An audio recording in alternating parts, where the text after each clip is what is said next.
taking the time out to speak with me today. Go ahead and introduce yourself. Just tell us a little bit about who you are, what you've done, what you got going on. Okay. Well, my name is Stan Yan, and I'm an author, cartoonist, and zombie caricature artist. Um, I've been actually doing comic books for several decades now, and about 11 years ago, when I got laid off from my day job and thought, hey, maybe this is a good idea to try freelancing full time for a living, I started doing zombie caricatures to kind of make ends meet at comic book conventions and whatnot. And fortunately for me, it kind of took off. I mean, I was on the early edge of that whole thing. Mm-hmm. And, one thing led to another. My son was born. And one day he was afraid to come down to my basement studio, which inspired me to write my children's book, There's a Zombie in the Basement. Nice. Okay. So that's kind of the short, I guess, The introduction short and of sweet me. version of it. Yes, Okay. exactly. Yeah, I had a chance to, you sent me some links to kind of look at, and with the zombie in the basement book, I watched the I don't know what you would call it. What would you call it? You created it. It was kind of like a Oh, reading the video? animation. Yeah, but it wasn't really Yeah. animation. No, it was the when I actually kickstarted the book, and so one of the things that I offered to people that backed me was a video. It's something I actually produced a DVD of. Okay. So it's a narrated version of my book on video, narrated by my son, which proves that he's not afraid of my artwork anymore. Yeah. And he's actually way better at doing the voiceovers than me. He was so cute. I think he did it when he was 5. So Okay. uh, How old is he now? he's 7 now. Okay. So Well, and that time just he's goes, doesn't it? actually been writing and drawing his own zombie books ever since. So selling them at my table at various Nice. conventions and county fairs and things like that. So Cool. Cool. So was the zombie genre, dipping into that? Was that kind of just a necessity? It was a popular thing for you to kind of dip your toe in, or do you have like a deep-seated love of the zombie genre?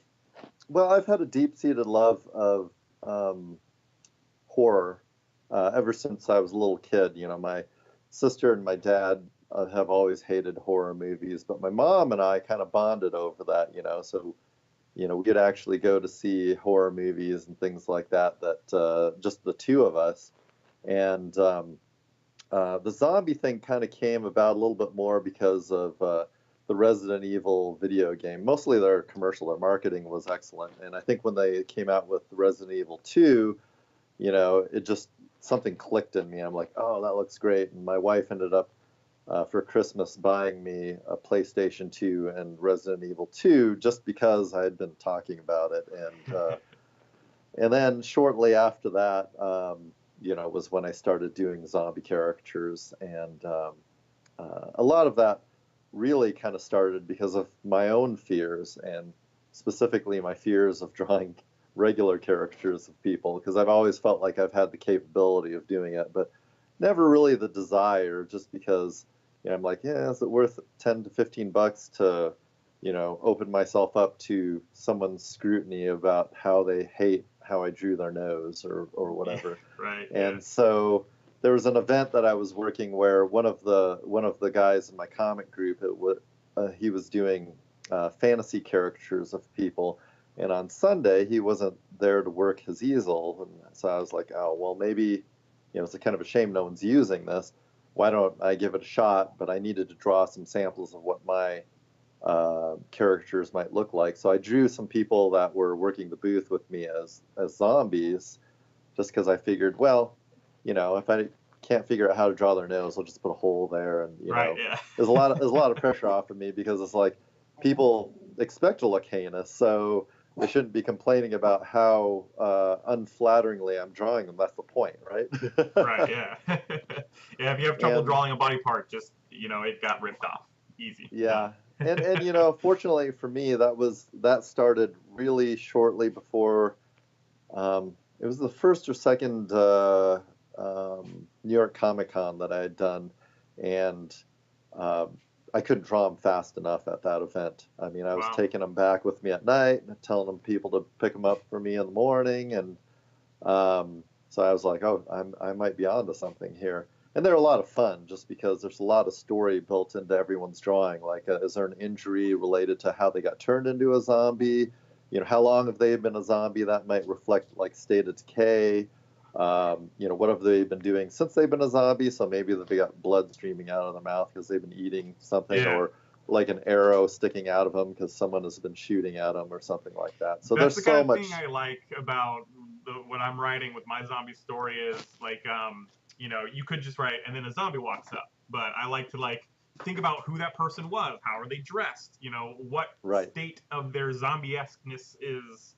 Like, are they brand new, maybe just a bite, or maybe they had like half of their face eaten off, that kind of stuff. Right. And I think Um, that's kind of half of the fun of watching zombie movies is what they've decided to do, because there's so many great, funny zombies out there, especially, the comedies like Shaun of the Dead and oh yeah. Zombieland and, you know, the clown. That's like one of my favorite, the zombie clown. No, Something like, I'm terrified of clowns, so I've stayed away from those kind of movies. Although I'll look away in like Adventure or not Adventureland, Zombieland. I'll look away at that part where they have to deal with that uh, clown. I so can even.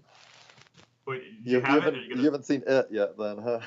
Well, I've seen the original, and I'm like, that's good Right. enough.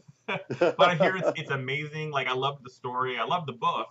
It's just, I don't know. It's this weird like instinctual like panic that just happens. Uh-huh. Like, it's not like I can just be like, oh, that's a regular person. They just creep me out. No, it's like this John Wayne Gacy. evolution thing. Yeah, I don't know what it is. It's like this fight or flight thing inside me.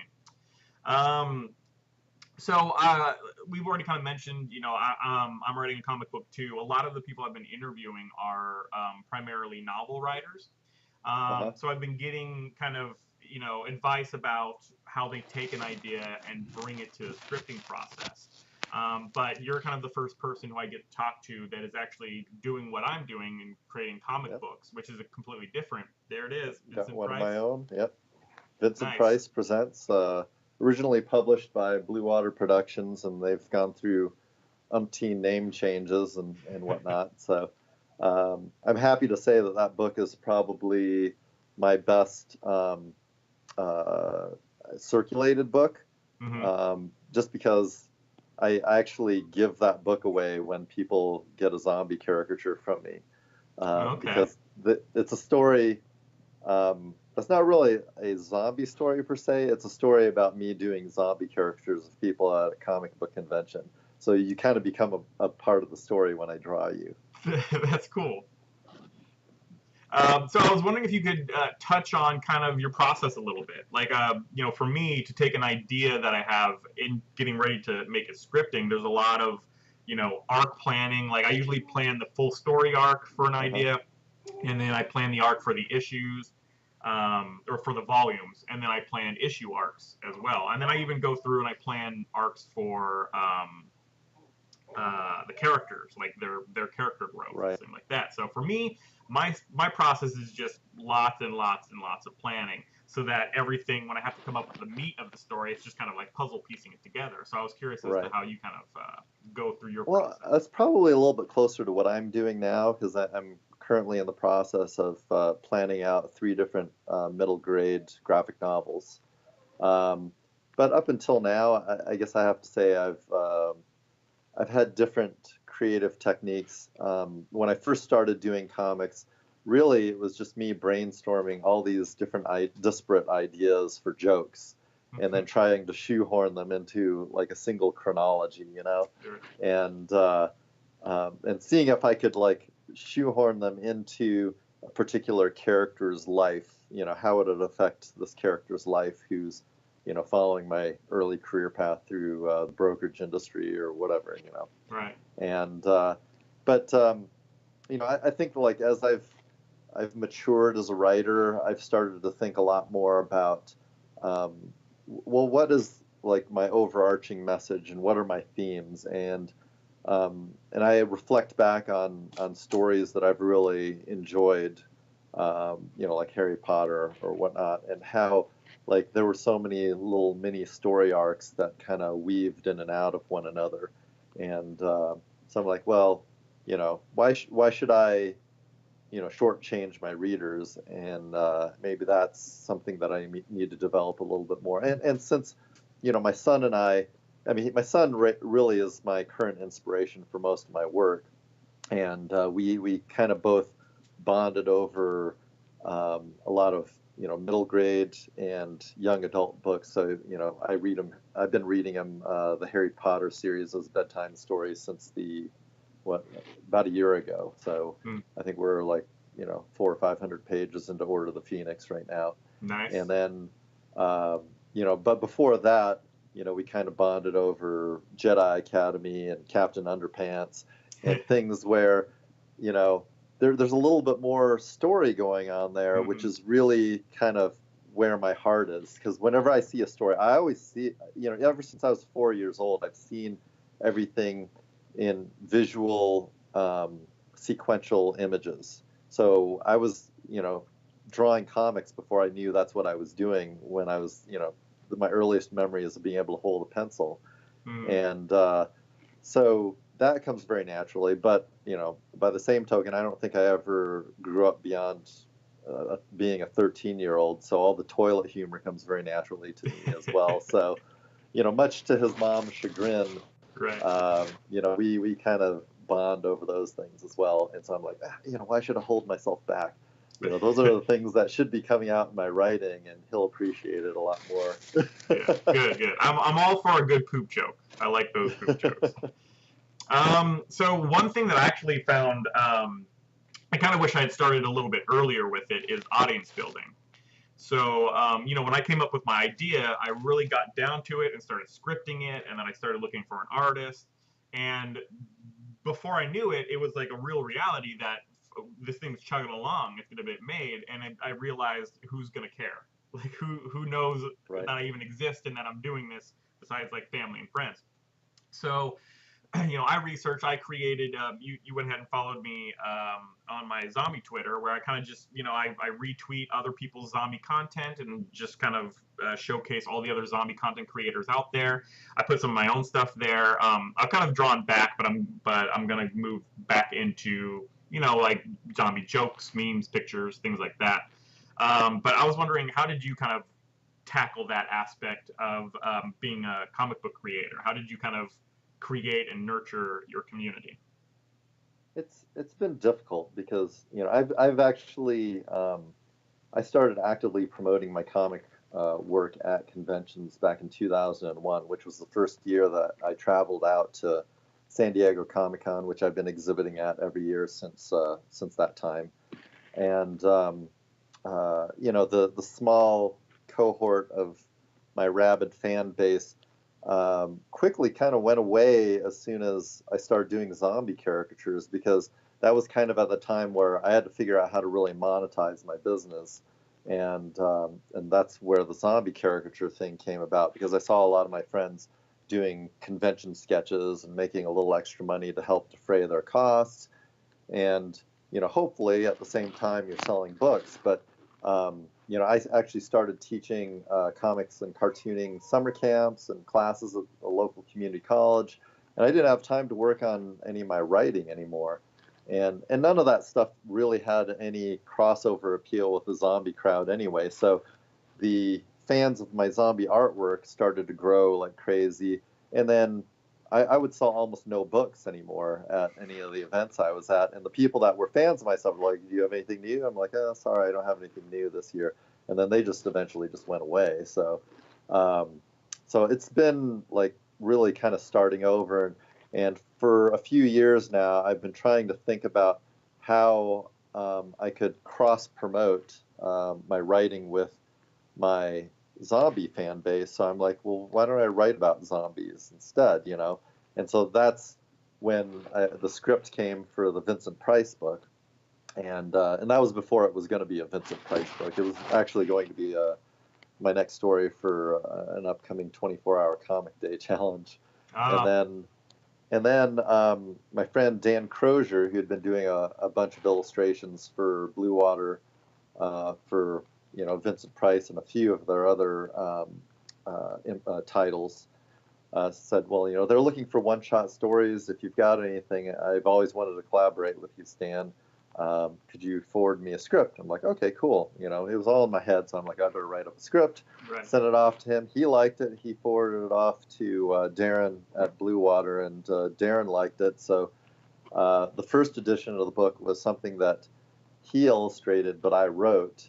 And then a few years later, after giving away, probably a couple thousand copies of my book with Dan's artwork on it, and it actually was way before that. I was starting to feel weird about giving people something that I didn't draw after I drew them, and I was like, well, it might be more effective if, I make this meta comic something that I actually drew. So with Dan's blessing, as well as the blessing of Darren at Blue Water, we relaunched a Kickstarted version that allowed my backers to, get drawn in as a character. My top incentive level, the guy actually got to become the villain of the book. So. Okay, nice. Yeah. And someone donated to that? Yep. Someone went ahead and picked that up. So he's immortalized in my book, 24 different times and on the cover, and then he got an original illustration, and basically all the different, incentive, the rewards and things like that that came with the Kickstarter. Yeah. Well, I'd love to talk to you a little bit more about Kickstarter. Kickstarter for me is like one of those things that I'm like scared of a little bit, and like it's like I'll get there eventually. I'm the kind of guy where I'll study and I'll research. Right. And I'll play out all the scenarios in my head, and if something happens, I'm like, how would I handle that? Well, then I've got a new thing to research, and I can just keep putting off actually by doing analysis. it. Exactly.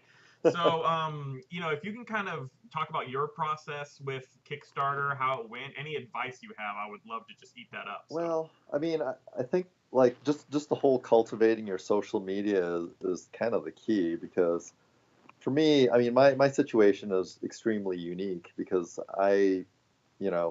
like I said, since 2001, I've been doing the comic book convention circuit. And so I, every year have thousands of people that, hundreds to thousands of people that I've drawn. And that, so what I first did was I started making a mailing list. So, at a certain point, I had people sitting in my booth and I was drawing them. And then other times, if I have limited booth space, I'd have them fill out a commission sheet, and then just take a picture of them, and then we would send them a text message and let them know when their drawing was done, or hey, we're not going to get done by the end of the con. I'll send this to you for free, for no additional charge. And then so on one hand, I've got a mailing list because of the people that filled out a commission sheet. And on the other hand, for a year, the people that I had sitting for me in my booths got to see kind of a dummy version of this manuscript that looked like a real hardcover book. So they'd read through it and be like, "Oh my gosh, how do I buy this?" And which was good, because that means I knew I was on the right track with the story. And then I'm like, "Well, sorry, it's not out yet, but if you want to join my mailing list, then I can let you know either, whether it's getting published or whether I decide to do a Kickstarter for it or whatever."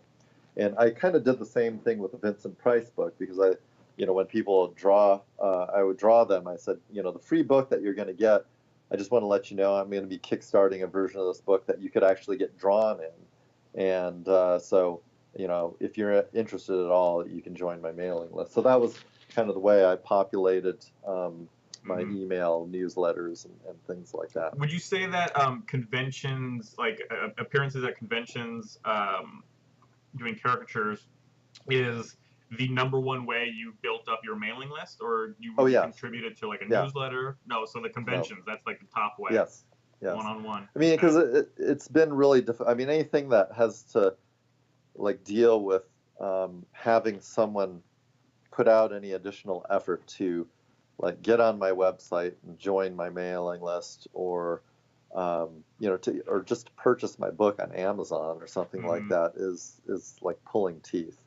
So I actually am happy to say, like in just over a year, I sold through my first print run, and that's more books than my best-selling book prior to this, and that took me 6 years.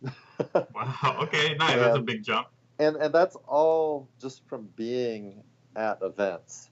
Um, my if you look at my book on Amazon, it's like ranked 4 million or something like that. I mean, yeah, selling books online is tough. It's I mean, it almost has to kind of take on a life of its own. And so I'm at a certain point in my career as an author. I need to take it to the next level where, people are seeking me out without my presence or my goading or like the idea of, getting me to personalize something for them or visit their school or something like that. Yeah. Yeah. Um, I have more questions, but my dog is begging to be let out. So just one Okay, moment. sure.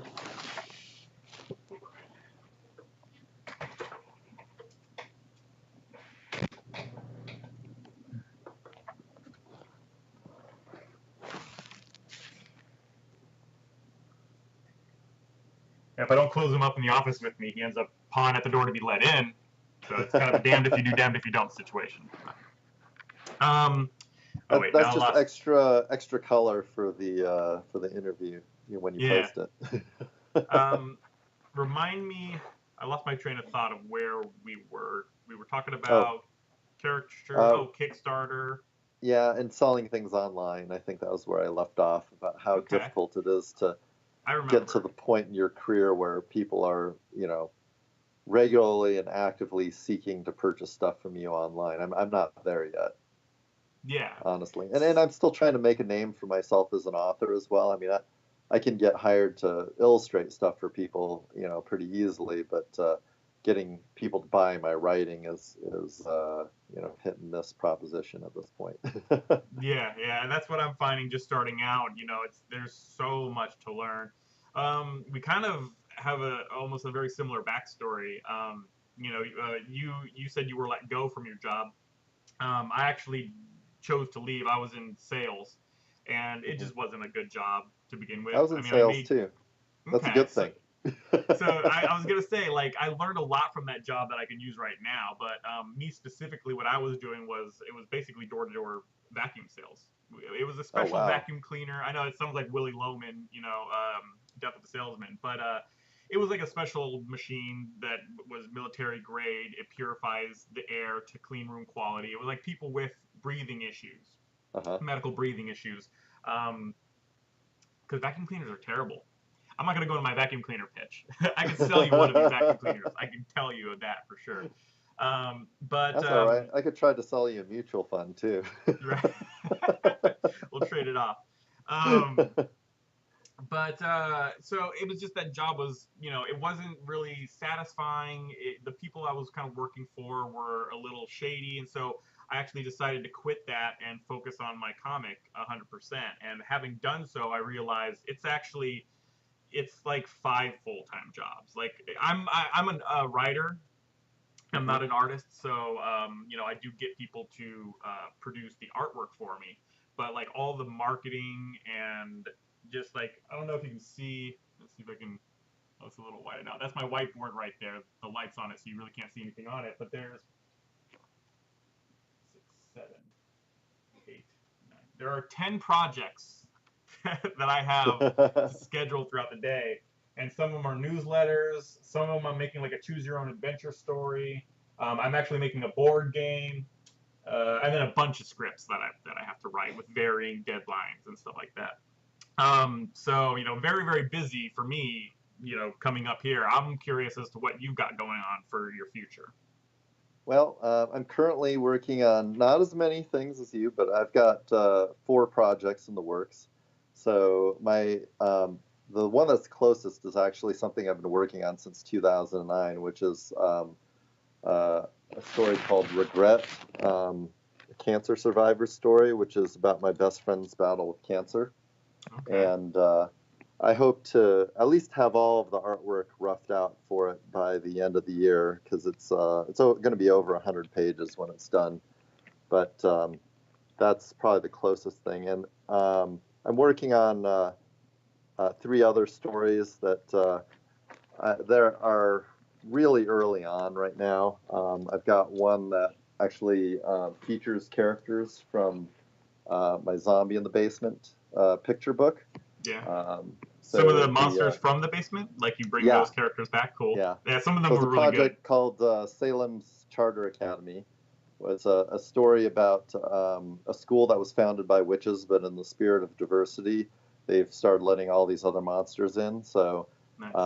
the main character is actually the zombie girl from my book, at least for the first story. So if whatever publisher that may want to pick it up decides that it would make for a good series, my idea is to write various stories with different characters as the protagonist, where their storylines may or may not cross each other, or you might see things from the other stories, I going love on those or kind of whatever. stories. I love when you have like a creator, a writer, or even with TV shows where like even though it's a bunch of standalone things that are separate, they all kind of intertwine. It's the same universe. You see little cameos from this over here and stuff like that. I love those kind of stories. So that's cool that you're working on something that kind of does that from one of your I mean, for earlier me, books. it's more about like I want each story to be kind of standalone without having to rely on them, someone reading the previous book for, Mm. chronology or whatever, because that's like one of the pet peeves of mine, which is why I always hated serialized comic books,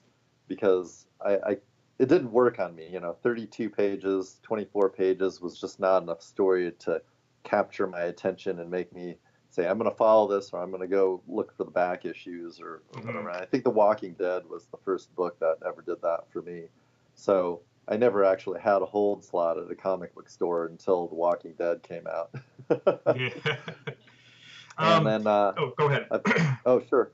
And then I've got a couple of other stories. One which is a little bit what I would describe as something that if you love Stranger Things, it's kind of in that vein. The main character kind of lives in a world that is very slice of life, but he's got this ability to like smell something and remember things from way back in the past. And one day he gets hit in the head by a softball, and then he starts remembering things from what he begins to realize are previous lives.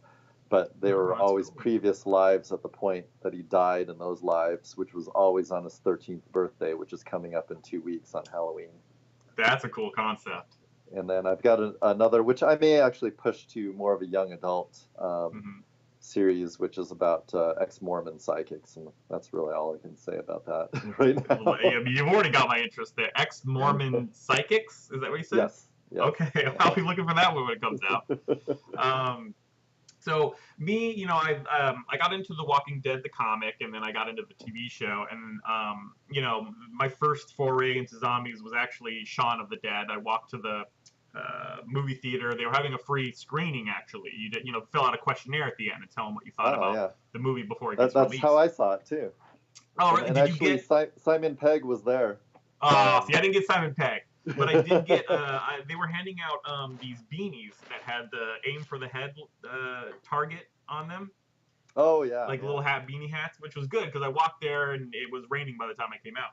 But I've always been, I love zombie fiction, like reading, whether it be just novels or comic books. But I absolutely love, in general, TV shows, movies. I'm the kind of guy who watches a DVD and then immediately watches it again with director's commentary.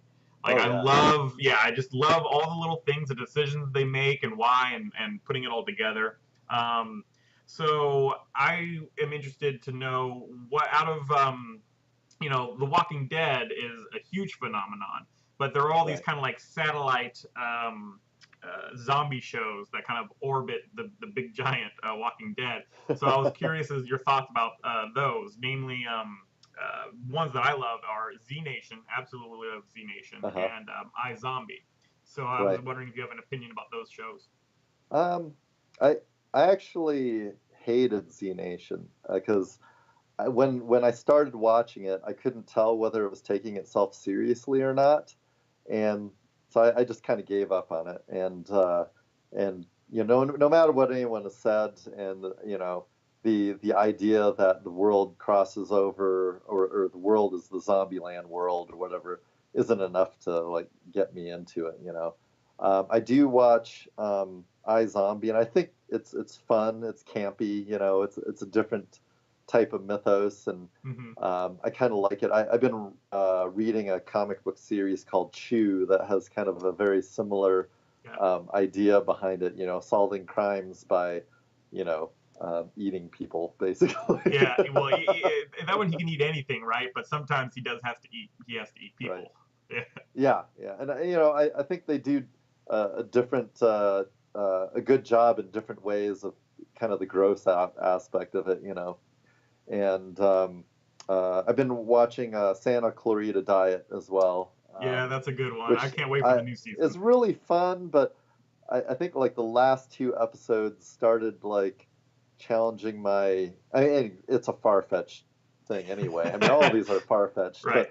but just you know, challenging my uh, suspension of disbelief. I Hmm. don't know if I really like the direction they're pushing the storylines, and you know, uh, whereas I think like at least iZombie, as much as I really hate like the relationship aspect of it with Major, because Mm. I think that whole thing like was you know threatening to push me off the edge and make me stop watching the show.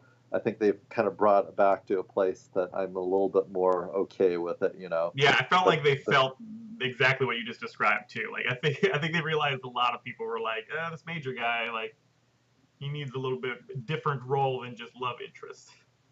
right, right. Well, and they're doing all these things to him that I'm like, wow, there's no like legal ramifications for the things that he's either doing or being framed for or whatever. At the Oh very yeah, least. yeah. Yeah, the realism as far as I can remember, there were times when I was watching that show and I was like, okay, so that wouldn't fly. Like, there's no way that would be the way that that energy drink company is being run. Like, all that Right. stuff. You kind of really have to suspend that kind of thing. As far as Z Nation, I don't know if I'm going to be the guy that convinces you to give it a second chance, but one of the reasons I love Z Nation is because yeah, they're very like kind of tongue in cheek. They don't take themselves very seriously. They do have something that I like where it's basically them traveling across the United States. So you get to see life in a zombie apocalypse on the East Coast and like Uh-huh.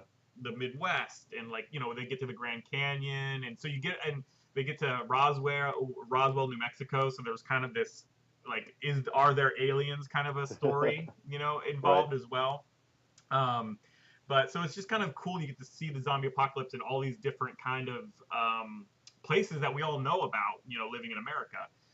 But also, that show's really, really good at looking at the things that a lot of zombie content creators don't even think about, Uh-huh. like using zombies as fuel or to generate power somehow. Things like there's a guy who he actually tours the United States running for president of the United States during the zombie apocalypse, and he has an opponent. Someone actually is challenging him to become the president of the United States. I mean, I don't know how many episodes you saw. It's just them I traveling think I around. only ended up seeing like 3 episodes or something like Uh, that. And I think at that point, it wasn't clear to me whether they were trying to be comedic or not. And mm-hmm. that was, I mean, if they were a little bit more clear about it, then I probably would have stuck with it, I think. But, oh, and then the other show that I already gave up on was Fear of the Walking Dead. uh, Um, at the beginning of the season, I just, I found myself not caring whether the characters lived or died, which is never a good sign. So, yeah. I ended up pushing myself and giving it a chance because I had that same thought you did, and I was like, maybe it's just because it's not The Walking Dead. Like I thought that was well, my but there viewpoint. were like some serious suspension of disbelief issues for Oh me on yeah, no, that I'm not show. arguing More, against more, you. more so than anything that we ever saw on The Walking Dead. Yeah, I pushed and pushed, and just eventually I fell out of it too. Like it's just When I like think you the said, big I problem wasn't is caring about the characters. so like but before the zombie apocalypse, the characters were despicable to begin with anyway, and they didn't get along. So I'm like, well, what's supposed to keep their family together? Because I think what would have been a great, story arc is, okay, they're dysfunctional, but then, the zombie apocalypse brings them together. But the stupid thing was that they still had all these little petty things going on. I'm like, it's a zombie apocalypse, Yeah, get we over can it. put these things aside. And then the whole thing with Strand, where he's like, yeah, I'm gonna bring a junkie along with me, and this is gonna help me out in the zombie apocalypse.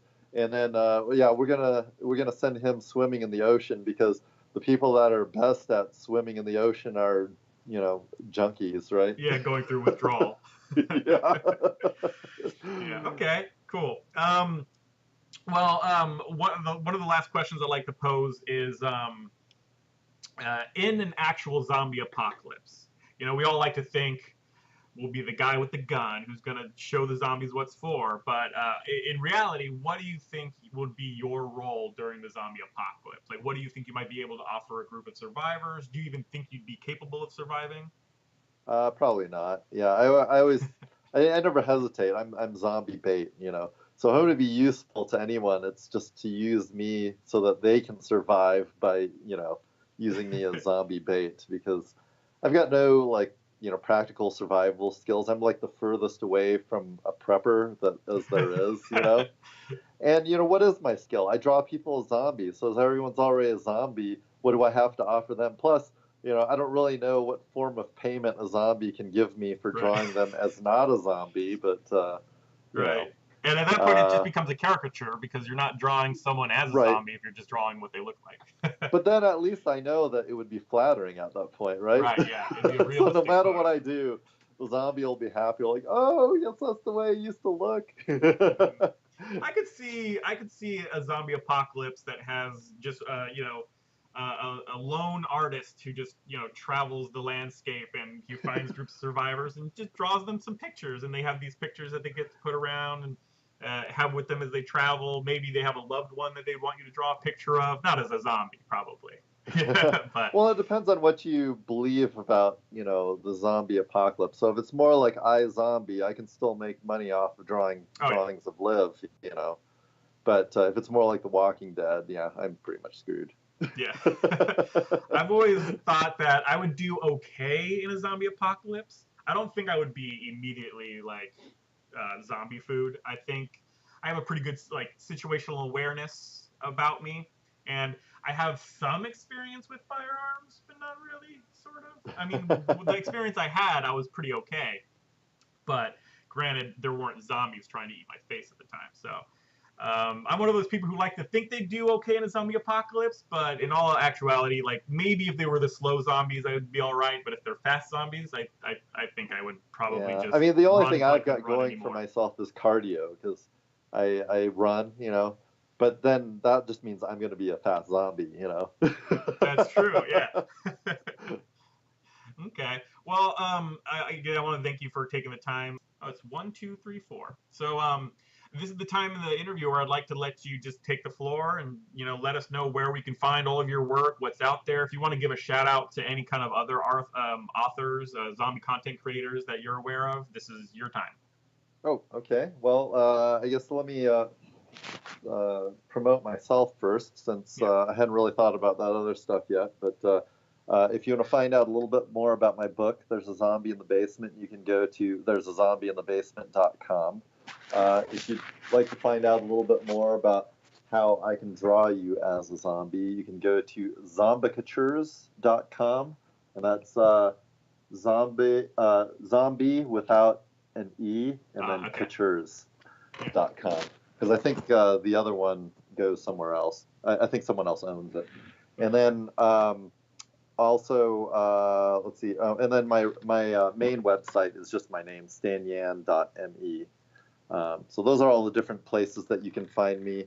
Of course, you can find me on Instagram at zombicatures and on Twitter at stan_yan. Let's see, who are some other zombie content creators? I probably don't know their contact information right off, but if you haven't already read it, my favorite zombie book is Monster Island by David Wellington, and Okay. of course, I've been following The Walking Dead. So yeah, everyone should be able to figure out how to find that comic book and Hmm. that TV show. Um, and I think that's probably about it. I'm probably alienating a bunch of my friends right as we speak for not remembering. And so I'm sure they'll understand. Well, again, I want to thank you. Appreciate you taking the time, and I wish you the best of luck. Well, thank you so much. I appreciate it. And All good right. luck with your endeavors as well. Thanks. Take care.